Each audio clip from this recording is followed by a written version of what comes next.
guys, what's going on? It is Ash here coming at you today in Clash Royale. A very good video for you guys. I have, well, in a minute ago, or maybe an hour ago, the #1 player in the world, OneHive Hunter, but he went into a match and he lost, but we're going to give him a chance to get back to that #1 spot right now, around 7,800 trophies, using the #1 win condition in the game. Look at these stats aggregated by Tito. These are the number of appearances in top 200 ladder that we see each of these different archetypes or decks or win conditions, and look at #1, guys. 26 out of 200 decks are running Royal Giant, and the higher you get, the more prevalent it becomes. After that, Pekka Bridge Spam, Minor Balloon, Expo 2.9, Giant Graveyard, and then RG NATO Control again. Man, Royal Giant, sneakily everywhere right now. Do you guys think it's too strong? Too weak? Let me know your thoughts on the RG in the comments below. We're going to jump into some live top ladder gameplay and then watching some replays against other pro players. Going into this first match here, we're going against Pedro, a really good player, but he's playing Mortar bait, and guess what? Check out the battle deck below, guys. This is Hunter's favorite version of the deck. The #1 most popular RG deck right now runs actually Baby Dragon instead of Valkyrie and Minions. It runs Baby Dragon and Lightning, also no Earthquake in there. So there's a bunch of different kind of variations. You have to play with them all and see what works for you. If you go against a lot of decks with Inferno Tower, with Expo, with Mortar, definitely try the Earthquake version. That's why OneHive Hunter is using it. He noticed that later in the season, a lot of players, especially at top ladder, were shifting to Mortar decks. A lot of Mortar being seen, specifically one Mortar deck, which I'll be sharing on the channel tomorrow or the next day. So stay tuned for that one. It's really powerful Mortar Royal Hogs Valkyrie deck that has just been absolutely dominating in ladder recently. So anyway, getting back to this match here, we're going against Pedro again, another CR Pro. We go in with an Earthquake here, trying to get some extra value. We have the Royal Giant and we have Earthquake, so we really have an embarrassment of riches in terms of cards that can combat Pedro's Mortar here. So we split Skeletons. We have Royal Giant back. No, we don't. We have Valkyrie back in hand here. So this time, hey, it looks like Pedro is going to probably get that Mortar connection, albeit, wow, that was a slow Mortar hit, guys, was it not? I don't know, that felt like it took forever. Anyway, hey, with all said and done, despite the matchup advantage for Hunter, gotta hand it to Pedro. He has the damage advantage here going into double elixir time. Snowball comes down on those goblins. So does a log come down. Mortar is immediately down as well. We have Skeletons down again to distract that Mortar play directly at the bridge there by Pedro. We have a Valkyrie in hand. Valkyrie's gonna make another great option against this deck because she'll clear out all of those ground bait troops.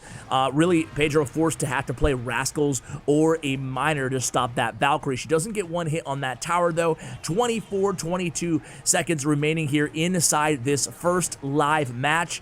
Depending on if he wins or loses this one, he could probably play another one, and then, like I said, we'll go to the replays. Some really great replays using this deck. So again, just in case I wasn't clear before, just a reminder, what do you guys think about Royal Giant? We haven't talked about Royal Giant too much here on the channel. I mean, so I looked at top 10 ladder the other day, the last day of the season, right?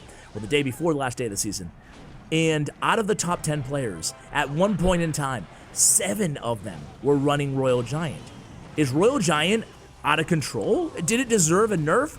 Or is it just dominant at top of ladder and inside like CRL, but it's not that prevalent mid ladder? I'm actually asking you guys, do you see a lot of Royal Giant, or is this kind of a contained thing amongst maybe the more competitive community? I don't know, let me know, guys. I don't see a ton of Royal Giant personally, but it's still popular, you know, but I don't think of it as like every match I'm going against RG. By the way, they're 159 HP remaining on OneHive Hunter's tower, picks up the victory. Let's go into the next match, guys. All right, guys, we're currently 16th in the world, over 7,900 trophies here. Going against Lapacati, oh no!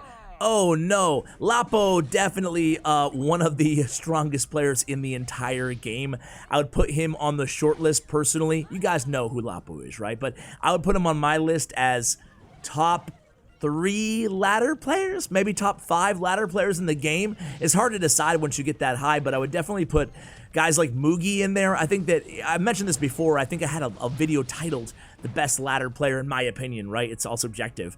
But Mugi, the thing about him is he plays so many different decks, able to get top 10 on different accounts, different decks, different archetypes. I just have a lot of respect for that kind of versatility of Mugi. But anyway, Lapo definitely deserves a spot in that conversation. A really good player, one of the best head-to-head players in the world. So OneHive Hunter is going to have his work cut out for him here. So Earthquake comes down. Earthquake's actually going to do well. Obviously, Lapo is playing a Royal Giant as well here by the deck. It's more of the classic version of Royal Giant. And by the way, guys, I'm not 100% sure if he's running Ewiz or if he's running Fisherman in this deck, Lapacati that is. But I would go ahead and suggest, if he's not playing the Fisherman version, that you actually play his version of the Royal Giant deck if you're looking for one, rather than Hunter's if you don't have that Fisherman leveled up. It's the Lumberjack Baby Dragon version of the deck, and a beautiful Furnace there by Lapacati, kind of preventing that Royal Giant from getting any damage to that tower, even realizing that Hunter had Earthquake in his hand. He's going to have to use that Furnace in kind of strange ways, a little bit unorthodox there, playing it directly at the bridge there, but it worked out for him there. Nice defense. You're going to see him utilizing the Furnace, utilizing probably Lumberjack and Baby Dragon to stop OneHive Hunter's Royal Giant pushes. And what that's going to do is OneHive Hunter, he's going to be wanting to play the minions, right, to take care of the Lumberjack, just like this. And then, okay, Snowball used this time, and what Lapo's going to want to do is use his Furnace or use his Baby Dragon to counter those minions and keep his Lumberjack alive to take down the Royal Giant, right? So it's going to be kind of a game within the game here. Now here comes the Royal Giant, the first play there by Lapo. A very low Fisherman there. I don't know if OneHive Hunter knows something I don't. I mean, granted, he's at the top of the ladder, and I'm certainly not. But I like playing the Fisherman a little bit higher against the Royal Giant, try to pull him all the way over, kind of in an uncomfortable position at the top of the arena.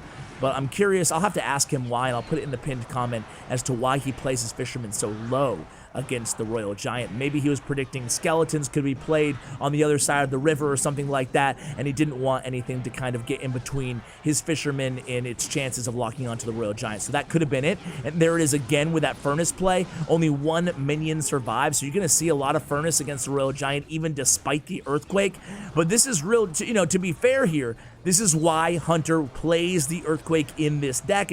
Earthquake is usually not seen in Royal Giant decks, mainly just Hog decks. So here we go.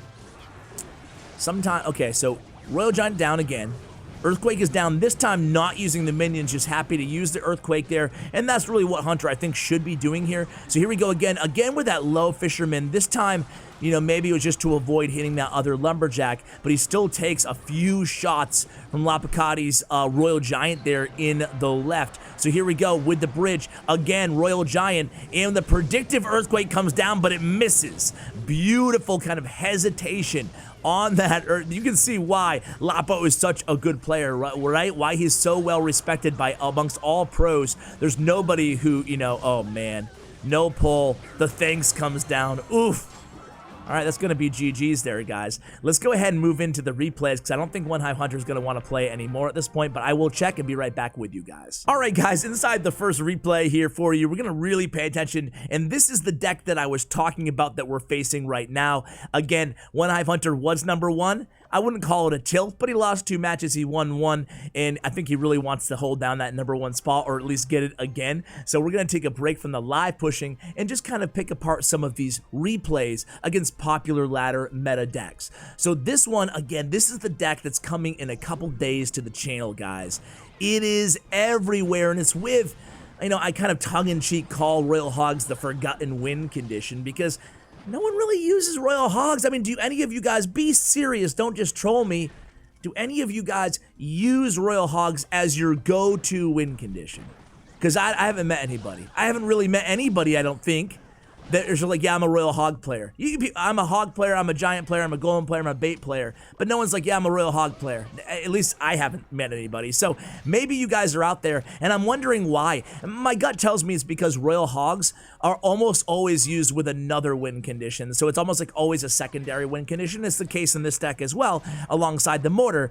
And, you know, you see it in, what, 3 Musketeers, Fireball Bait decks, just anything like that. And it's not, I don't think Royal Hogs can carry because of the nature of the card, 5 Elixir, I don't think they can really carry a deck on their own, you know? If the opponent has Fireball, it's pretty much rip, you know, GG's. Unless you have the other Fireball bait cards in there, like whatever, 3 Musketeers and Zappies and Barbarians or whatever, right? Zappies, are they a card, really, Ash?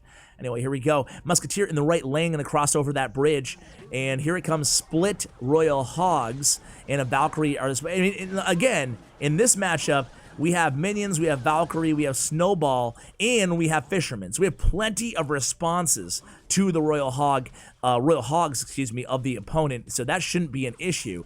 That said, we do have a slight damage deficit crossing over into double elixir time. So here we go, 55 seconds remaining, and we're just gonna play a Fisherman there, kind of just cycled randomly in the middle of the arena to answer that one archer. And now he's gonna pull a Valkyrie into him, which will be tanking for the Musketeer in the right lane. We have Valkyrie back in hand as well, though, to respond to those Royal Hogs in the left lane. We're gonna go ahead and let the Valkyrie handle those. Now we pull, now here's a big push here, right? We have the Musketeer, we have the Fisherman, we have Earthquake in hand, we have it at the ready. We're gonna wait till those archers. Look at the radius of Earthquake. It's really insane, right? I mean, one thing about Earthquake is, I don't know if it's underrated, and I don't think it's overpowered. I certainly don't think it's OP. But man, it's good. The radius is huge on that thing. It's incredible. All right, so 1943 remaining on the right tower, so we do now have the damage advantage. Looks like we're gonna take a shot or two from that archer in the left, and we're gonna, or excuse me, in the right, and then we're gonna go hard in the left. Earthquake comes down against that Musketeer and that Mortar. The opponent able to cycle to a Valkyrie there. Minions played as well, anticipating the Valkyrie, but not in time. So nice defense there by the opponent. 10 seconds into sudden death overtime. Musketeer crossing the bridge there in the left. Another Muskie cycled in the back by the opponent. So again here, 15, 20 seconds. We're being pretty patient. We're switching up our lanes. We're waiting for the opponent to give us an opportunity to strike. Here comes that Earthquake down. Gonna go ahead and take care of that Mortar pretty easily. One shot with the Royal Giant. Make it 2 shots with the Royal Giant. 9:36 remaining on the right tower. So now, all of a sudden, the tide is starting to shift, guys. We are in the lead in this match. 40 seconds into sudden death overtime. We have a nice little push going in the left. The opponent's gonna have to respond to. Nice Musketeer pulling that Valkyrie and setting up for defense if we were to go opposite lane. Nice Fisherman to pull that Musketeer out of the way, and then a Muskie of our own on that left tower is going to get a ton of damage, like 4 or 5 shots, but it doesn't matter. Look at that right tower, guys. High Mortar being played by the opponent there again. Obviously, the opponents are getting keen to the fact that we do have the Earthquake in our deck, so they're going to diversify their Mortar or their building placements. Expect that as well when you take this deck into the arena. So here we go, 1271 remaining on our tower, 588 on their weak side tower. We're going to go in, going to set up actually with the Muskie, and it looks like we're just going to Earthquake cycle at this point if we can defend. So here comes a desperation Valkyrie and Musketeer push. We have the minions down, and we have our Valkyrie ready for those Royal Hogs. A high Valkyrie play, making sure we finish off that Musketeer as well. Hunter also helping out, or excuse me, not the Hunter. What? Buffed Hunter, though. What do you guys think of the new buffed Hunter? Hunter helping out against, or what the heck? Fisherman helping out against that defensive push. Snowball finishes it. Let's go into the next replay. All right, guys, here we go against Tim. By the way, that last replay, I meant to say it. I talked about him earlier. That last replay that I showed you guys was against Moogie, who I just said was the best, in my opinion at least, the best ladder player in the world currently. Not of all time. All-time greats, I don't know why I'm talking about this as a side kind of rant this video, but all-time greats is really tricky, but it's hard not to give it to Pompeo. You know, I remember the Guanek days, though. He got #1 quite a bit, but I think that Pompeo's in the conversation of best of all-time ladder guys, and of course, to Guanek, and even the guys I mentioned, Moogie and Lapacati, are all, in my opinion, you know, in that conversation. Anyway, here we go again with Fisherman. We actually made a good amount of damage there. The opponent did, excuse me. The opponent, Tim, on the bottom with a Pekka, Graveyard, Freeze, Furnace deck. I don't know about you guys, but I hate facing this deck, man. I hate it. I hate going against the Graveyard, Freeze, Pekka, Furnace deck. And the Dark Prince, I oddly feel is underrated right now. I mean, we're playing Valkyrie in our deck, but man, I think the Dark Prince is still pretty solid. He's never an easy card to deal with. He's never extremely difficult to deal with, and I don't feel like he's a cheesy or a corny or super annoying card. I just feel like he's strong, you know? Spell resiliency is something that I really value in my cards. So here we go. That's why I like guards as well so much. Here we go. It's going to be another defensive Fisherman there, And nice job on defense by that Fisherman. Again, just absolutely stopping that push there by OneHive Hunter, who's obviously at the top of your screen. So here it comes. Pekka is in hand to engage against this Royal Giant, but not before the Royal Giant gets 2 hits on that tower. 1989 remaining on that right tower. Minions are down on that Pekka. Pekka is not going to get to that tower. We're going to play skeletons just to make sure, and the furnaces reset by the opponent to make sure the minions are dead. But overall, pretty solid defense. Did you notice that OneHive Hunter played those minions rather early, right? Just making sure 100% there is no chance that they actually get, that Pekka gets to the tower. So being decisive with your minions against Pekka, if your opponent does have Pekka and they use them, you know, as long as they don't have like a baby dragon or something in the deck in hand, just be aware of that. So here comes a big push here on offense in the left lane. Valkyrie's going to shut down that Dark Prince before he crosses the bridge, which is really important. We have a Musketeer as well. A freeze is played by the opponent, but that was a little bit of an committal by Tim, excuse me, and it allows us to take that right tower and still defend in the left. So very, very well played. Now with only 20 seconds or below 20 seconds left in this match, we're going to keep the pedal to the metal, guys. We're going to apply some pressure and not allow the opponent to play their game and go in on offense. Eventually they do, but we have enough elixir to stymie that Dark Prince again at the bridge, utilizing the Valkyrie. Well played there. 1 second left. Snowball, Musketeer high behind the tower. Very well played there against the Pekka Graveyard Freeze deck by OneHive Hunter. Let's go into one more replay. All right, guys, we're going to watch a bait matchup. That's right, Tommy from Sword Dance playing bait at top ladder with only a day left in this season. So pretty impressive if you ask me. Bait is definitely not in the best spot it's been in the game. Another kind of archetype that I'm curious about on you guys. Bait is still popular, but it's just not, the win rates aren't what it used to be. I don't know. I mean, what do you guys think about bait? Do you think that bait needs a buff, or is it fine, you know? Anyway, here we go. It's weird when you get decks and cards that are very popular but don't have very impressive win rates, like Hog Rider, like Golem, cards that annoy a lot of people, but, you know, the win rates are fine, you know? So, or excuse me, the win rates and the use rates are rather low or fine. Anyway, we score a ton of damage there on that very first push, just backing up that Royal Giant, and not being afraid to back up that Royal Giant. We always talk about being conservative when you support your Royal Giant, but it's really all a game of how much is your opponent putting in, and then you can kind of play off that, right? What I mean by that is responding to their responses is okay, but just supporting your Royal Giant haphazardly for no reason, not so okay.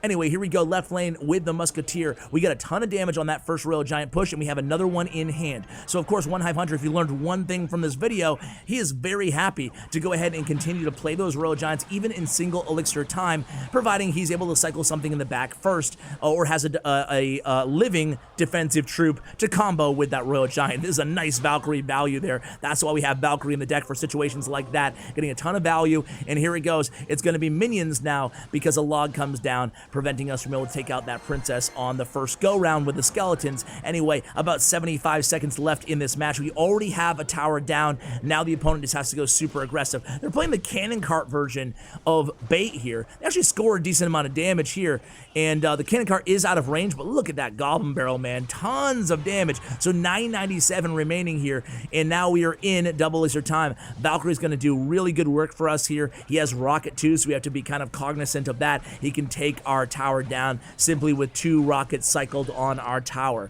So here comes the princess there. Unfortunately, Hunter not able to stop that princess. Now we play some defense at the bridge here, but it is in rocket range. And here comes Rascals. We play the Royal Giant in the pocket there. We have Earthquake selected. Are we going to use it? We are. Using Earthquake in a situation like that over the Snowball, smart play there. Of course, considering we're going to need that Snowball on defense against the Goblin Barrel. So one more pop shot with that Musketeer on the right tower takes it down to 14-13. Every damage, every HP that we can get off that right tower is going to be incredibly valuable to us, or valuable to Hunter, because it's going to give us the lead, because we're going to have to use Rocket here. So here we go. It's going to be Earthquake coming down. 5 seconds left, 4 seconds left. Hey, guess what? They don't even use the rocket, spending too much time focusing on defense, which they had to do. Their tower's going to go down, and that's GG. A nice victory there by OneHive Hunter. Check out OneHive Hunter's player stats and profile, thanks to statsroyale.com, and give the guy a follow on Twitter. He's a good dude, and shout out to his brother Guard, too, if you're watching, guys. Both Swedish players who are just really tremendous, and I love having them on the channel. Guys, let me know what you think about Royal Giant, and huge shout out to Bren Chong, my YouTube partner. Check out his information in the description below. Thank you for joining my Discord server in advance, and thank you for watching, and as always, take care, guys.